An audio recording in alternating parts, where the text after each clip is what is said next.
Greetings, my name is Alia and you're listening to the Pixie Dust podcast. I am a mentor and poet that focuses on the subconscious mind and subconscious healing, specifically when it comes to manifesting and creating the reality that you desire. Today we're talking about laws of the universe. There are 12 laws of the universe and I'm going to try and go through all of them in one episode. So we're going to kind of go through them quickly, and there are quite a lot of other creators as well who I would, again, obviously always recommending and dropping things. I would recommend Manifesting Bestie.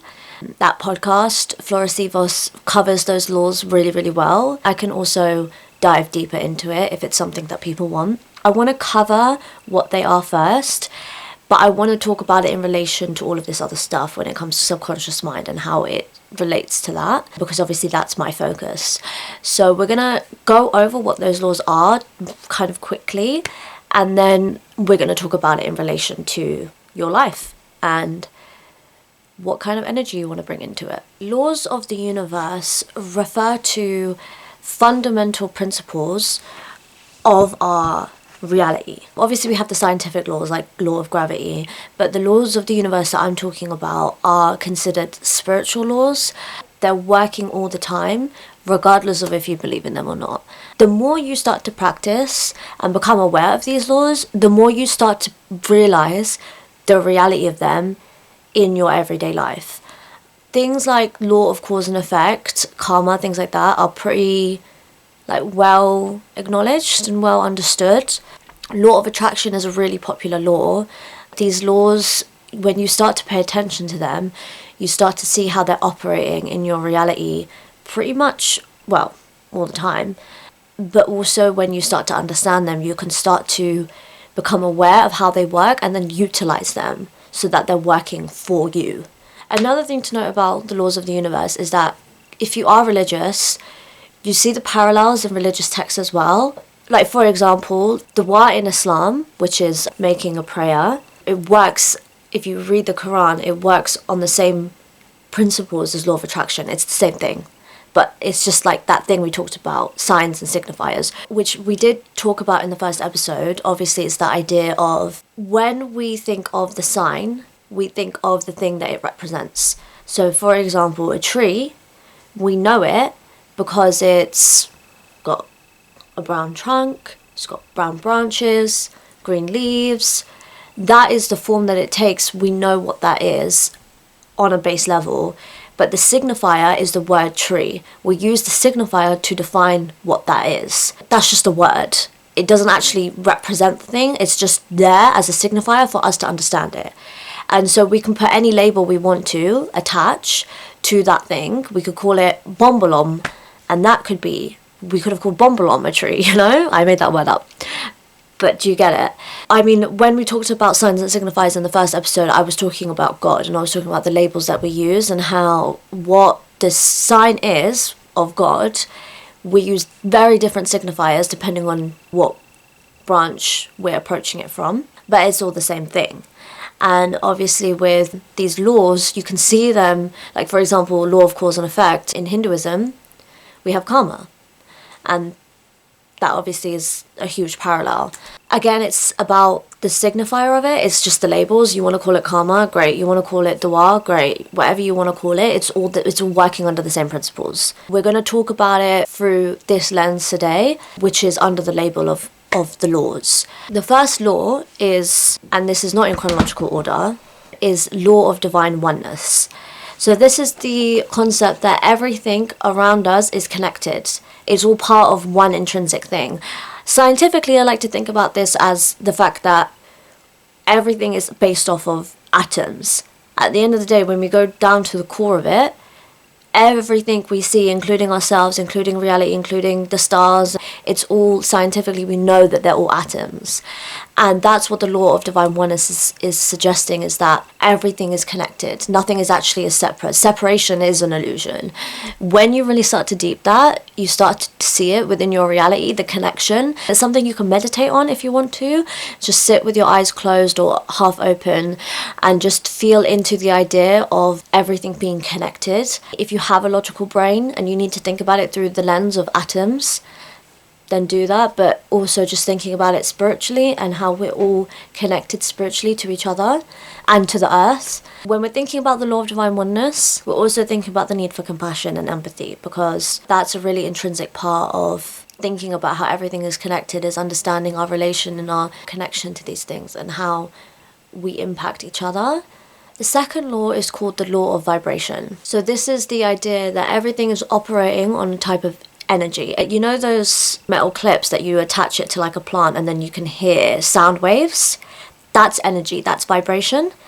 So that's the law that everything is operating on a certain type of vibration. And we have higher vibrations and we have lower vibrations. We have energies of anger and sadness, and then we have energy of like joy and happiness, and those are all different vibrations on a frequency scale. Something really helpful is Abraham Hicks's frequency scale. It really helps you to establish the different levels of your energy and which frequencies you're operating on. So you can check that out if you're interested to learn more about that. Obviously, when you're thinking about the law of vibration, you're trying to assess what energy you're operating on naturally. Now, a lot of people who start off on the journey, they start off unconscious to their own energy. They're not super aware of how they're operating on a day-to-day basis. They might be living in a constant state of panic, but they don't know that because it's how they operate on normally, so that's what feels normal. Again, the more you meditate, the more you become aware of what energy you're operating on, and the more you meditate, the more you shift, because meditation vibrationally is a calmer, peaceful energy. It's higher on the frequency scale. Why I talked about meditation on the first episode is because it's the quintessential baseline, in my opinion, to be present and aware of yourself, aware. Then we have the law of correspondence. So this is the idea of as above, so below, as within, as without, yin yang, light shadow. A great thing to realize with the law of correspondence is that everything is happening for you. This attitude that a lot of people have of, why did this happen to me? No, it's happening for you and through you, based on how you're corresponding with the outside world. So based on what you're calling in, what you're believing, where your vibration is how the outside world corresponds to you. Again, it's that thing that I talked about with the brain and how the brain looks for evidence of your beliefs. It's drawing that into you. This law of correspondence is reflecting that. Obviously, then we have law of attraction, my fave, which is the fact that what vibration you live in is how you attract things into your reality. This is probably the one that people really love, obviously, for manifesting, because when you start to, for example, operate on the belief of I'm really lucky and things are always working out for me, then law of attraction will provide those things for you in your reality. So it will start to draw those things into you. I think with law of attraction, the main thing is thinking about it's what you believe, that's what you're going to attract. And this is why subconscious mind work can be really great, because you become aware of your subconscious beliefs and therefore you start to take control of them, and therefore you start to attract the things that you want. Then we have the law of inspired action. So this is the idea that when you start to pay attention to your vibration and you start to become consciously aware of it and more in control of it, your intuition becomes stronger. Obviously, women, we have a naturally stronger intuition anyways. Mother energy, creative energy, part of our womb space, so we can feel into our intuition. It's very strong, but everyone has good intuition if they allow themselves to be in touch with it. And so what the law of inspired action is saying is that your intuition is your guide. Your intuition is the thing that leads you to the things you want. And so law of inspired action is about when you feel inspired, or when your intuition is telling you to do something, that inspired action is the guiding you to getting you to where you need to go on that next step of your journey. Something as simple as you wake up and you feel, for some reason, somebody's telling you, I need to go on a walk today. That's what my inspiration, that's what feels right now, is going on a walk instead of going to the gym. I don't know. You don't know at that moment why you have that intuition. But when you go on that walk, you might bump into someone that you needed to talk to, because that was the person who offers you a job that you were trying to look for, For example, the story that I told you guys about the bookshop and getting that job, that was through inspired action. I woke up I decided I'm gonna chill today, I'm not worried about a job, blah blah blah. And then through inspired action, I went into that shop and got offered that job. That's how it works, is that it's the intuition, it's the guide. The next law is the law of perpetual transmutation of energy. So I don't know if you guys ever did this at school, where you like did the science experiments where you would experiment with energy. You know, those zzz things, and you would see how things could change, you know, the red and the black, and you'd like change them around and stuff. I remember that from like primary school. This is the idea that energy transforms. And so obviously when we think about vibration and we're thinking about the scale, it's all on the same scale. Anger turns into this, turns into that, turns into that. One thing that Abraham Hicks says is that if you are in a state of anger, trying to feel joy, it's not going to be easy. You can't just go from anger to joy like that. But when you start going up the frequency scale, you make slowly moves. So you go from anger to sadness, and then sadness to apathy, and then apathy to neutral, boredom, and then boredom to, I can't remember the next one, but do you get what I mean? So you're not just jumping from anger to joy. You're letting yourself feel your emotions, you're processing them, and then you're transmuting that energy higher and higher up until you're further up that frequency scale. What the law of perpetual transmutation of energy says is that that's how it works, is that energy is transforming and evolving based on the power of your thoughts. So obviously maintaining positive thoughts inside the negative spaces and watching your shifts can be really helpful. The next law is law of cause and effect. So this is the idea, again, of karma, right? The idea that actions breed consequences. So the choices and the actions that you make in your everyday life will come back to you, even if it's delayed. Even if it doesn't come back straight away, it might even be in the next life or whenever. The point is that the law of cause and effect, it's happening whether you're conscious of it or not. And so when you're taking those actions and making those choices, those things will start to repeat back to you, even if it's like 50 years down the line, you know? The point is that it always comes back. I would say for that, the best thing you can do is notice your energy. Be intentional with what you're doing. Be intentional with your actions. If you've read the Bhagavad Gita, it's really interesting because obviously Krishna is talking to Arjuna about making choices, about the fact that, you know, he has to fight his family even though he doesn't want to, but making that intentional choice based on what is right versus what is wrong. So thinking about what is the best thing to do for everyone when you're making decisions, and making decisions consciously so that you're aware of what you're doing. You're not just unconsciously making decisions out of reactions. The next law, which is law of compensation, is kind of very similar, which is that your efforts come back. So what you put in, it will come back to you. Compensation. You are compensated for what you do. Again, it's thinking about being intentional, right? Thinking about how can we be intentional with our actions and our choices. Then we have the law of relativity, which is the idea that everything is operating at the baseline of neutrality. Things are neutral. What we perceive in our reality is based on our perception of it. So for example, if someone comes to you and says something, or you see something, based on your opinions of what is right and what is wrong and what is good and what is bad, you associate meaning to that thing. But the law of relativity suggests and states that things are happening in a neutral space. There's not really such a thing as good or bad. And I know people are going to come and be like, well, what about murderers? Yes, obviously there is right and wrong, but it's perception. We perceive killing as bad, obviously. But then you think about it from the essence of hunter-gatherers and like meat eating. Do you understand? So there's two ways to look at it, and it's intention as well, obviously. If you go out and you're murdering because it's fun and you're evil, not good. The key thing here is that the law of relativity is suggesting that at the baseline, everything is neutral. We associate and we perceive things in a certain type of way, and that is what creates meaning. So what I might perceive to be negative is actually not, and I'm just, because of my own associations and beliefs, thinking of it like that. The next law we have is law of polarity. This is the idea that everything in reality has its opposite. Love has its opposite of fear.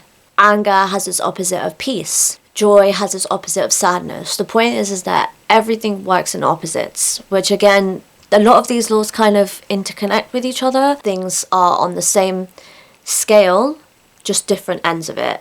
I always like to think of this in terms of yin and yang, because yin and yang is not about opposites. It's in the same circle. It's just two sides of the same coin. That's kind of what polarity is. It's two sides of the same coin. Two different ways of operating. And again, when we think about the frequency scale, anger and joy are on the same scale, but they're just operating on different vibrations. And the more you shift, that difference is paramount. Okay, then we have the law of rhythm, which is one of the biggest bedrocks of my own practice and sort of understanding and my growth in a way, is the fact that within the law of rhythm, lessons repeat until they're learned.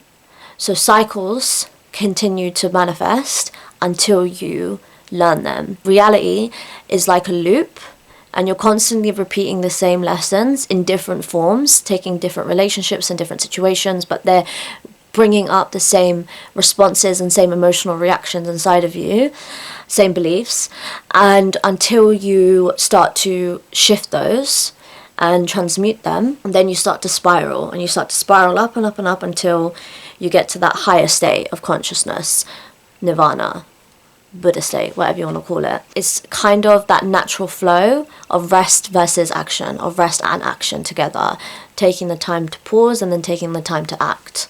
That's that rhythm state. The next one is the law of gender, which is the idea, well, I mean, everyone knows what gender is, but it's the idea of masculine and feminine within all of us. We all have the masculine part of us and we all have the feminine part of us, and it's about integrating and balancing both. When we think about feminine energy, we're thinking about the idea of, again, I always like to bring it back to the mother, because obviously women are the creators within our womb space, as I said. So it's that idea of creative energy, receiving energy, loving, nurturing energy. That's the feminine part of you, and then the masculine part of you is the providing energy, the go-getting energy, the action type energy. The feminine will be sitting back and receiving, the masculine will be taking action in the physical world.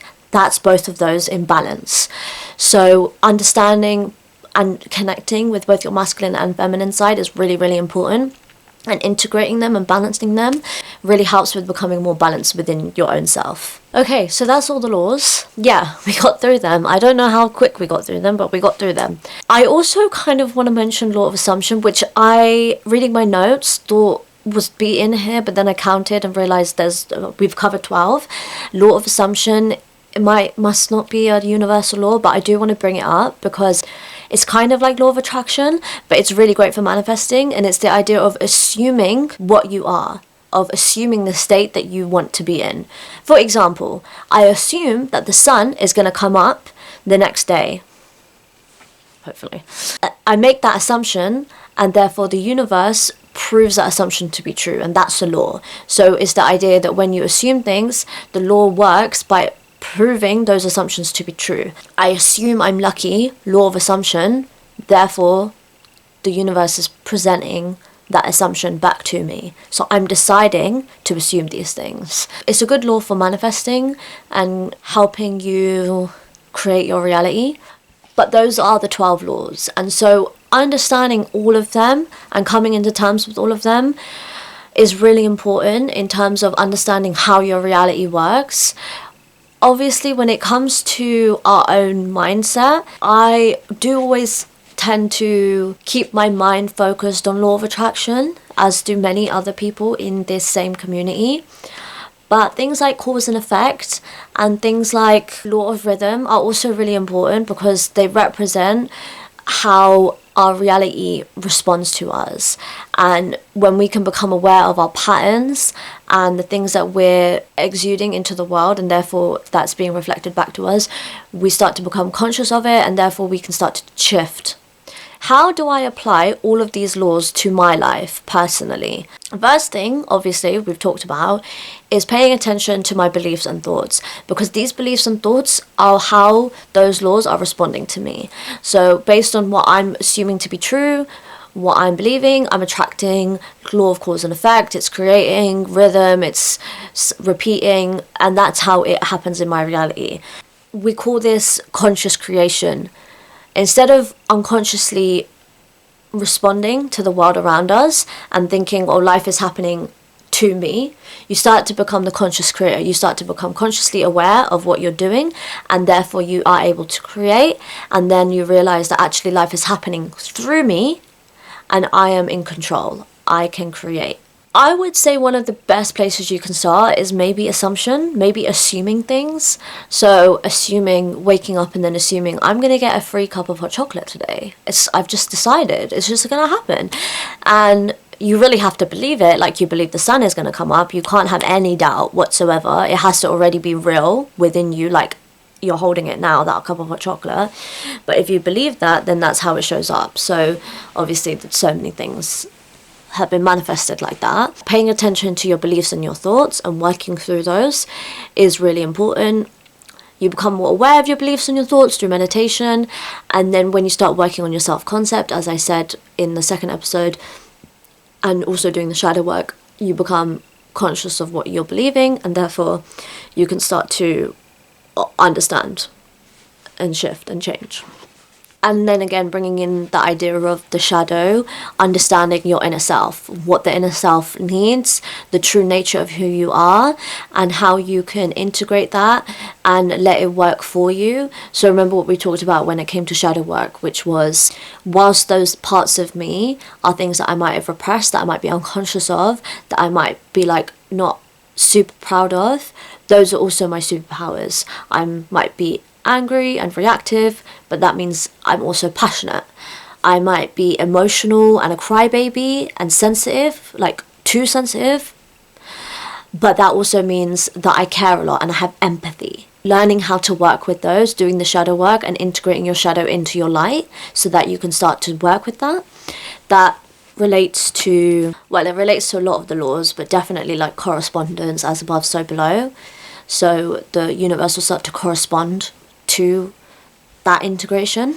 Another thing is just finding balance. So becoming more neutral in your perception, not seeing people's actions as this is wrong or this is bad, but starting to have empathy and compassion for other people, thinking about why they might do the things that they do and what beliefs and insecurities and whatever it is that they're operating on that causes them to act like that. You stop becoming attached to their behavior as a mark of who you are, and you start to separate that and realize, well, that reflects something also about my shadow and about them. Obviously, law of oneness and the way we're all connected, but then also it allows me to be neutral. It allows me to, like the law of relativity, I'm able to be relative with my perception of people around me and understand how they're working and what vibrations they're operating on. Obviously, that also means you need to be compassionate with yourself, gentle with yourself, but yeah, being able to balance both of that and have more empathy, it can really allow you to become neutral to other people's behaviors, so you stop becoming so attached to the way that they behave and what that means about you. And then I guess the key thing is just acceptance. So learning to find acceptance, learning to understand that everything that you're perceiving is there to actually benefit you. It's there to either teach you something about yourself, it's there to test you so that you can continue to grow, or it's there to help you along the way. But everything that's happening to you is not happening, you're not a victim of your circumstance. If you can see it as happening for you, you begin to understand how it can benefit you and how you can use it to serve your own growth. So learning how to become accepting of your reality and learning how to respond to things when things show up that you don't necessarily want or you're not excited about, when difficult things show up. Because you have that acceptance and that neutrality, you're able to take a more leveled approach to it and reflect on what it can do for you. Again, something that I did talk about last time, which is the fact that it always comes back down to the same things: surrender, acceptance, gratitude, balance, and truth. Whatever situation that you're going through, when you can bring yourself back to feelings of being surrendered, just accepting, balanced, those feelings, it allows you to become much more at peace, and generally you're able to handle things better. That's kind of the law of the universe. I think it's really important to understand the laws of the universe and all the different ways that they operate so that you can pay attention to how you're responding to them. I would say just pay attention to your surroundings and start to see patterns. When it comes to this journey, the first step is just to start becoming aware, start to become conscious of things. So it's not necessarily like you need to suddenly wake up tomorrow and start to adopt totally new things and change the way you're doing everything, but just start to become aware of where you can start to see things happening. This is a really great way of looking at it, is that if you wake up and you're rushing around and you're getting really stressed out in the morning, and then you go out and then other things start to go wrong and you're like, oh, why is this happening to me? Well, you started off your day in that particular energy field. That's how law of attraction works. It's drawing more of those things in. So when you start to become conscious of that, you're like, oh, well, this is happening almost like one, and then this happens, and then this happens, and it's all carrying on from the next because it's all operating off that same vibrational scale. Maybe on a day when you have more time, you might wake up and you might compare, because on that day you might wake up and you might do a 5-minute meditation or a 10-minute meditation. You might listen to some affirmations while you're getting ready. You might do some breathing before. You might do some EFT tapping to ground yourself. All of those things then set your day up in a different level, and then you go out and then your train is on time. Those little things, that's the law of attraction. I can't tell you the amount of times where I've just been like, no, I trust, and I go for my train. I don't even check the train times, and it's there, and it's just at the right time. And that's because of where I've been mentally. Once you start to see it happening and you start to be like, that's law of attraction, that's law of correspondence, this is making sense, then you start to become aware of it. That integrates those beliefs a little bit more. It makes it stronger in your subconscious mind for you to believe in this stuff. This stuff is real, it's happening, whether you want to believe in it or not. It's happening, and you can make it work for you. You can stay unconscious to it, but the point is that it's happening regardless.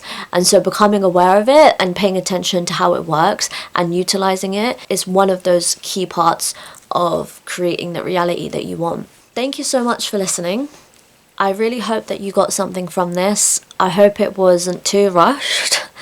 And if you did get something from it, please rate the podcast and share with anyone that you think might find this beneficial. If you want to check out any more of my stuff, you can find me on Instagram at AliaIDK, or to check out my services, you can go onto my website, moonlitpath.co.uk.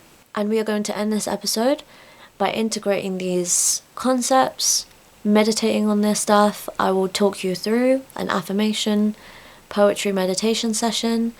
Please feel free to join in. Of course, if you're driving, you can listen along, but don't close your eyes. Take a moment to align to your truth. Close your eyes or become aware of your present. Just for now, simply sink in deeply to my words. Allow them to wash over you as you take deep breaths. Breathe in. Breathe out. Breathe in. Breathe out. Breathe in. Breathe out. Now is the time to close your eyes and feel these words sink deeper into you. To recognize the power that language has when you embody this truth. Listen to the songs of the universe. Let it be your guide. Sink in closer and feel the words drift into your psyche to create your desired reality. I am a witch. I am the creator. I turn tides with my mind. Reality seeks me the way I am seeking the stars. Every atom that envelopes me is one that is an energetic match with everything I love. I am beautiful. My spirit radiates with love. The earth is one with my heart. Every root that grows twisting into me is fulfilling. I seek satisfaction in such synchronicity. Move waves until they are pulling back to me. Every ignited light bends to my will. Every illusionary moment of time is pulling me to quiet simplicity. Everything is working out for me. The universe revolves around serving me. I am a universal, infinite entity. Simple humanity is just a vessel for my creativity, and I create reality. Thank God for your existence.